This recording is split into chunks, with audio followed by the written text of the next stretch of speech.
ഐതിഹ്യ കഥകൾ കേൾക്കാൻ വന്ന എൻ്റെ എല്ലാ പ്രിയപ്പെട്ട സുഹൃത്തുക്കളെയും ഞാൻ ഒരിക്കൽ കൂടി സ്വാഗതം ചെയ്യുന്നു. നമ്മൾ ഇന്നിവിടെ പറയുന്നത് ശ്രീ മേവള്ളൂർ മാധവൻ നമ്പൂതിരിയുടെ ഐതിഹ്യമാലയിലെ വെള്ളൂർ വാമനക്ഷേത്രം എന്ന അധ്യായമാണ്. പ്രസിദ്ധ ശില്പിയായിരുന്ന പെരുന്തച്ചൻ സ്വന്തം നേതൃത്വത്തിൽ പണികഴിപ്പിച്ചതാണ് വെള്ളൂർ ശ്രീ വാമനക്ഷേത്രം. എറണാകുളത്തിനും കോട്ടയത്തിനും ഇടയ്ക്കുള്ള പിറവം റോഡ് റെയിൽവേ സ്റ്റേഷന് സമീപം വെള്ളൂർ വാമനക്ഷേത്രം സ്ഥിതി ചെയ്യുന്നു. വാമനമൂർത്തിയുടെ പ്രതിഷ്ഠ കേരളത്തിൽ അപൂർവം ചില ദിക്കുകളിൽ മാത്രമേ ഉള്ളൂ. പ്രജാക്ഷേമ തൽപരനായിരുന്ന മഹാബലി മഹാരാജാവാൽ അനുഗ്രഹവും മോക്ഷവും നൽകി ഭൂമിയിൽ നിന്ന് പാതാളത്തിലേക്ക് പറഞ്ഞയച്ച അവതാരമാണല്ലോ ശ്രീ വാമനമൂർത്തി. മഹാവിഷ്ണു 10 തവണ ഭൂമിയിൽ അവതരിച്ചു എന്ന് പുരാണങ്ങൾ പറയുന്നു. മറ്റെല്ലാ അവതാരങ്ങളെക്കാളും പ്രാധാന്യം അർഹിക്കുന്ന ഒരവതാരമാണ് വാമനാവതാരം. മഹാബലിയുടെ ഭരണകാലത്തെ സ്മരിച്ചുകൊണ്ട് കേരളത്തിലെ ജനങ്ങൾ എല്ലാ വർഷവും ഓണം ആഘോഷിക്കുന്നു. മനുഷ്യരിൽ വ്യത്യസ്തതയുടെ അംശം അന്നില്ലായിരുന്നു. ഐശ്വര്യവും സുഖവും അന്ന് എല്ലാ മനുഷ്യരിലും ഒന്നുപോലെ കാണാമായിരുന്നു. ചതി, വഞ്ചന, കാപട്യം ഇവയൊന്നും മനുഷ്യരുടെ ഇടയിൽ വളരാൻ മഹാബലി അനുവദിക്കുമായിരുന്നില്ല. പ്രജാക്ഷേമകരമായ പ്രവർത്തനങ്ങൾ നിരന്തരമായി അനുഷ്ഠിച്ചു കൊണ്ടിരുന്ന മഹാബലിയുടെ ഭരണകാലത്ത് അകാല മരണം, അപമൃത്യു, വിഷമകരമായ അനുഭവങ്ങൾ ഇവയൊന്നും ജനങ്ങൾക്ക് ഉണ്ടാകുമായിരുന്നില്ല. ജീവിതത്തിൽ മനപ്രയാസവും നൈരാശ്യബോധവും ഉണ്ടാകുന്ന അവസരത്തിലാണല്ലോ മനുഷ്യൻ ഈശ്വരനെ ഓർമ്മിക്കാനും പ്രശ്നപരിഹാരങ്ങൾക്ക് വേണ്ടി അദ്ദേഹത്തോട് പ്രാർത്ഥിക്കുവാനും ഒരുമ്പെടുന്നത്. ക്ലേശകരമായ അവസ്ഥയിൽ നിന്ന് എന്നെ രക്ഷിക്കണം എന്ന് ഹൃദയപൂർവ്വം പ്രാർത്ഥിക്കേണ്ട ഒരു സന്ദർഭം മഹാബലിയുടെ ഭരണകാലത്ത് ഒരു വ്യക്തിക്കും അനുഭവപ്പെട്ടിരുന്നില്ല. മനുഷ്യൻ ഈശ്വരനെ പ്രാർത്ഥിക്കരുത് എന്ന ഉദ്ദേശത്തോടുകൂടി അവർക്ക് നന്മ ചെയ്യുകയാണ് മഹാബലി എന്ന് ദേവകൾ മനസ്സിലാക്കി.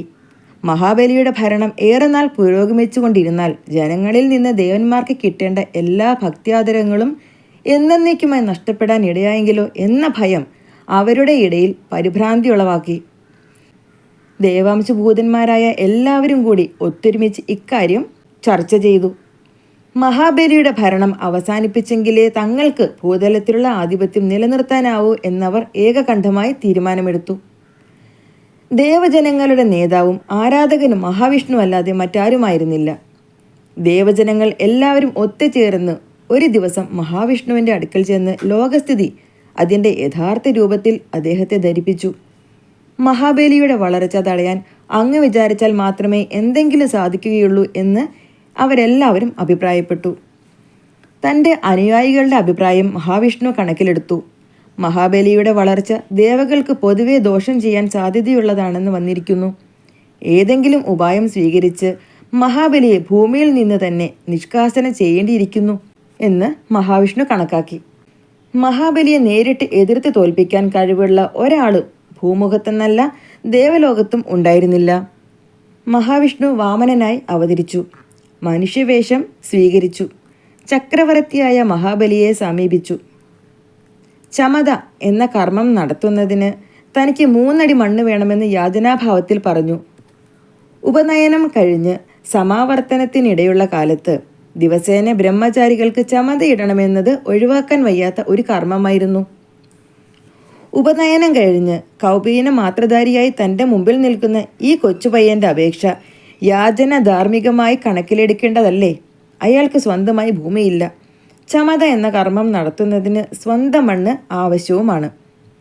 ചമതയിടുന്നതിന് വേണ്ടി 3 അടി മണ്ണ് ഈ കൗപീനധാരിക്ക് കൊടുക്കുകയാവും ധർമ്മം. മണ്ണ് ദാനം ചെയ്യാൻ മഹാബലി തയ്യാറായി. ദാനകർമ്മത്തിനുള്ള ഒരുക്കങ്ങൾ അനുയായികളെ കൊണ്ട് മഹാബലി ചെയ്യിച്ചു. ദാനം തുടങ്ങുന്നതിന് മുമ്പായി മഹാബലിയുടെ പ്രധാന ഉപദേഷ്ടാവും അസുരാചാര്യനുമായിരുന്ന ശുക്രാചാര്യൻ മഹാബലിയോട് വ്യക്തമായി തന്നെ പറഞ്ഞു, ഇയാൾ സാധാരണ മനുഷ്യനല്ല, ബ്രഹ്മചാരിയുമല്ല, ദേവകളുടെ നേതാവായ മഹാവിഷ്ണുവാണ്.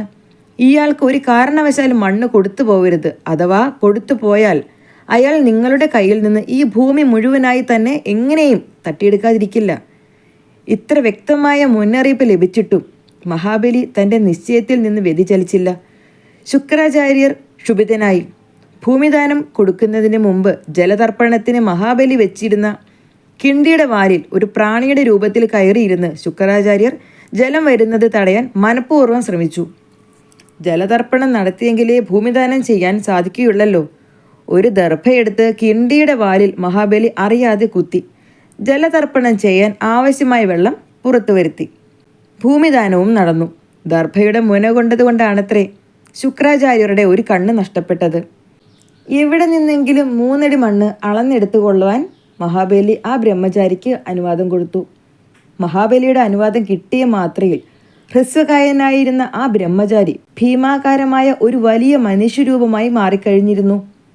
ആ മനുഷ്യരൂപത്തിൻ്റെ കാലടികൾ കൊണ്ട് 2 അടി അളന്നപ്പോഴേക്കും മഹാബലിയുടെ അധീനതയിലുള്ള ഭൂമി മുഴുവനും അതിലുൾപ്പെട്ടു. 3-ാമത്തെ അടി അളക്കാൻ സ്ഥലമെവിടെ എന്നു ആ രൂപം മഹാബലിയോട് ആരാഞ്ഞു. മനസ്സ് തകർന്നെങ്കിലും പറഞ്ഞുപോയ വാക്കു പാലിക്കുന്നതിൽ അധൈര്യം കാണിക്കാതെ മഹാബലി ആ രൂപത്തിനു മുന്നിൽ തൻ്റെ ശിരസ് കുനിച്ച് കാണിച്ച് അളന്നെടുത്തുകൊള്ളുവാൻ അപേക്ഷിച്ചു. മഹാബലി തനിക്ക് കീഴടങ്ങി എന്ന് ബോധ്യമായപ്പോൾ മഹാവിഷ്ണു തൻ്റെ വാമനരൂപത്തിൽ പ്രത്യക്ഷപ്പെട്ടു. അനുയായികളായ ദേവകളിൽ നിന്ന് ഹർഷാരവും മുഴങ്ങിക്കൊണ്ടിരുന്നു. വാമനമൂർത്തി ശ്രീ മഹാബലിയെ പാതാളത്തിലേക്ക് പറഞ്ഞയക്കുവാൻ തീരുമാനിച്ചു. രാജ്യഭരണം തൻ്റെ അനുയായികളായ ദേവകളെ ഏൽപ്പിച്ചു. ആണ്ടിലൊരിക്കൽ രാജ്യത്ത് വന്ന് പ്രജകളെ കണ്ട് സംതൃപ്തിപ്പെട്ടുകൊള്ളുവാൻ വാമനമൂർത്തി മഹാബലിക്ക് അനുവാദം കൊടുത്തു. പ്രജാവത്സലനായ മഹാബലിയുടെ ആഗമനത്തെ അടിസ്ഥാനമാക്കിയാണല്ലോ സമൃദ്ധിയുടെ പ്രതീകമായി നാം ഇന്നും ഓണം ആഘോഷിക്കുന്നത്. വെള്ളൂർ വാമന ക്ഷേത്രത്തിൽ ഉത്സവത്തിന് ആനയെ എഴുന്നള്ളിക്കുക പതിവില്ല. അതിന് കാരണമുണ്ട്. ക്ഷേത്രം പണിത് പ്രതിഷ്ഠ കഴിഞ്ഞ് ഉത്സവം ആരംഭിച്ചു. സാധാരണ പോലെ ഭാരവാഹികൾ ഉത്സവത്തിന് ആനയെ ഏർപ്പാട് ചെയ്തു. വാമനമൂർത്തി ബ്രഹ്മചാരിയാണ്. ആനപ്പുറത്ത് കയറിക്കൂട എന്ന തത്വം അറിയാവുന്നവർ വിരളമായിരുന്നു. അറിയാവുന്നവർ പറഞ്ഞിട്ടും ഭൂരിപക്ഷം അതിന് അംഗീകാരം നൽകിയില്ല. ആനയെ കൊണ്ടുവന്ന് മതിലിന് പുറത്ത് ഒരിടത്ത് തീറ്റ കൊടുത്ത് നിർത്തി. ആന അല്പം കഴിഞ്ഞപ്പോൾ നിലത്ത് കിടന്നു. ഉത്സവത്തിന് എഴുന്നള്ളിക്കാനുള്ള സമയമായപ്പോൾ പാപ്പാന്മാർ ആനയെ എഴുന്നേൽപ്പിക്കാനായി അടുത്തു വന്നു. തൊട്ടു നോക്കിയപ്പോൾ ആ ആനയുടെ ശരീരം കല്ലായി മാറിയിരിക്കുന്നു. ആനക്കല്ല് എന്ന പേരിൽ ആനയുടെ മൃതശരീരത്തെ ഓർമ്മിപ്പിക്കുമാറ് ഒരു കല്ല് കിടക്കുന്നത് ഇന്നും കാണാം. വാമന ക്ഷേത്രത്തിലെ ശ്രീകോവിൽ പെരുന്തച്ചൻ്റെ ശില്പവൈഭവത്തിന് ഒരു മികച്ച ഉദാഹരണമാണ്. ക്ഷേത്രത്തിൻ്റെ ദർശനം കിഴക്കോട്ടാണ്. കിഴക്കുഭാഗം മുഴുവനായും വിശാല നെൽപ്പാടം പരന്നു കിടക്കുന്നു. ചാക്യാർകൂത്ത് വെള്ളൂർ വാമന ക്ഷേത്രത്തിൽ പ്രധാന ആഘോഷമാണ്. 28 ദിവസമാണ് ചാക്യാർകൂത്ത് നടക്കുന്നത്. കർക്കിടക മാസത്തിലെ തിരുവോണം മുതൽ ചിങ്ങമാസത്തിലെ തിരുവോണം വരെ. പിന്നെ ഇടക്കാലങ്ങളിലും കൂത്ത് നടത്തിയിരുന്നു. കൂത്ത് നടത്തുന്നതിന് പ്രതിഫലമായി വീടും പുരയിടവും ചിലവിന് നെല്ല് കിട്ടാൻ പാകത്തിനുള്ള നിലവും ചാക്യാർക്ക് ദേവസ്വത്തിൽ നിന്ന് കൊടുത്തിരുന്നു. ചാക്യാര് പടവ് എന്നറിയപ്പെടുന്ന 5 പറയ്ക്ക് നിലം കിഴക്ക് ഭാഗത്തുള്ള പാടശേഖരത്തിൽ ഇന്നും കാണാം. ക്ഷേത്രത്തിനടുത്ത് ചാക്യാർ സ്ഥിരമായി താമസിച്ചു കൊള്ളണമെന്നായിരുന്നു പണ്ടത്തെ നിയമം. വാമന ക്ഷേത്രത്തിലെ പ്രധാന വഴിപാട് പാൽപായസമാണ്. ദിവസേന അതുണ്ടായിരിക്കും. പിന്നെ നടക്കിടാവുകിടത്തിലും ഒരു പ്രധാന ഇനം തന്നെ. ഒരു മാസത്തിൽ 4ഉം 5ഉം കിടാക്കളെ ഭക്തജനങ്ങൾ വാമനമൂർത്തിയുടെ മുമ്പിൽ കിടത്തും. മാസാവസാനം ദേവസ്വം അധികൃതർ നടകിടാക്കളെ വിറ്റ് മുതൽ കൂട്ടുന്നു. ദേവസ്വം വകയായി അനേകം നിലങ്ങളും പുരയിടങ്ങളും ഉണ്ടായിരുന്നു. അവയെല്ലാം നിയമം മൂലം സർക്കാർ വകകളായി തീർന്നു. ഊരാൺമ ദേവസ്വം ബോർഡിൻ്റെ മേൽനോട്ടമുണ്ടെങ്കിലും തദ്ദേശവാസികളായ ഭക്തജനങ്ങളുടെ ശ്രമഫലമായിട്ടാണ് ക്ഷേത്രകർമ്മങ്ങളെല്ലാം ഇപ്പോൾ ഭംഗിയായി നടക്കുന്നത്.